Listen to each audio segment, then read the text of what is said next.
هډوکي. ما ویل زه دې نه د وینې پوروړی یمه، نه دې وسره ته یم خطر، نه دې د لارې خنډ یم. یو بې آزارو غوندې ژوی یم پر مخ د مځکې، دا مې د څه دپاره غاړې په خنجر پرې کوي. څه ګټه وینې پکې ته چې زما سر پرې کوي. ده ویل زه چې یم پر کومه لاره باندې روان، ما په هغه کې کله هم ته خنډ ګڼلی نه یې. خنډونه نور دي چې یې زه لرې کول غواړمه، په دغه اړه ستا هډوکو ته اړتیا لرمه.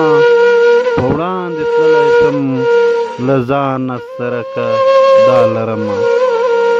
زما د لارې په اوږدو کې چې کوم سپي پراته دي، دغه هډوکي به ورغورځوم یو یو هغو ته په خپل خپل ځای سي د هډوکو په چیچلو. کله هر یو مشغوله شي نو ښایي چې ترې هېر شمه زه، کار به مې